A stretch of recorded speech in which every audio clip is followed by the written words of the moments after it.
کائنات میں سب سے بہترین کتاب قرآن ہے۔ سب سے بہترین کتاب اس کائنات میں وہ اللہ کا کلام ہے۔ آپ کمپیئر کریں، اس وقت دنیا میں جتنی بھی بکس ہیں ان کے رائٹرز جو ہیں وہ اپنی کتاب کے شروع میں یہ بات لکھتے ہیں کہ پڑھنے والوں سے گزارش ہے اگر اس میں کوئی غلطی پائیں تو ہمیں اویئر کریں، متنبع کریں۔ لیکن قرآن اس دنیا میں واحد کتاب ہے کہ جس کے رائٹر نے ہمیں یہ آرڈر دیا، الف لام میم ذالک الکتاب لا ریب فیہ، اے اس کتاب کو پڑھنے والوں، جو میں تمہیں کتاب دے رہا ہوں، میں اس کے شروع میں کہہ رہا ہوں کہ یہ ایسی کتاب ہے جس میں کوئی غلطی نہیں ہے، اس میں غلطی کی گنجائش نہیں ہے۔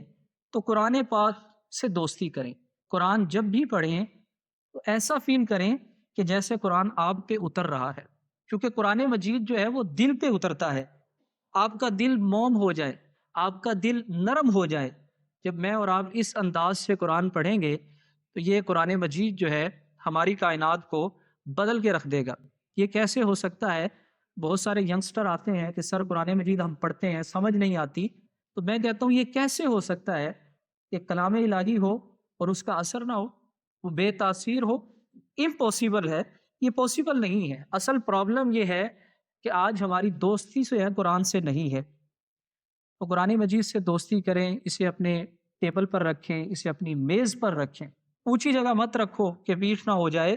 پیٹھ تو ہم کر رہے ہیں، پیٹھ یہ نہیں ہے کہ ہم اپنی باڈی کی ڈائریکشن اس کی سمت کریں۔ پیٹھ کیا ہے؟ بے وفائی کیا ہے قرآن سے کہ آج ہم اسے پڑھتے نہیں ہیں، اس کی تعلیمات پر آج ہم عمل نہیں کر رہے۔ آج قرآن مجید کو ہم کتنا ٹائم دے رہے ہیں؟ وہ پنجابی میں کہتے ہیں کہ کانڈ بکھا دیتی ہے۔ اس کا مطلب کیا ہوتا ہے؟ اس کا مطلب یہ نہیں ہوتا کہ اس نے اپنی پشت میری طرف کر دی، اس کا مطلب یہ ہوتا ہے کہ اس نے میری بات نہیں مانی۔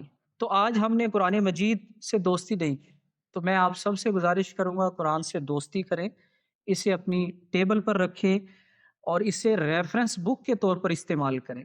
بدقسمتی ہماری سوسائٹی یہ ہے کہ آج ہم نے قرآن کو کتاب ثواب کی سمجھا ہے کہ یہ ثواب کی کتاب ہے یا تعویذ کی کتاب ہے۔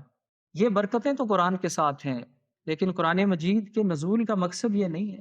علامہ اقبال اسی لیے ساری زندگی روتے رہے، حامل قرآن بے ذوق طلب، کہ جن کے لیے قرآن اترا تھا وہ تو قرآن کو سمجھ ہی نہیں رہے، قرآن کو پڑھ ہی نہیں رہے۔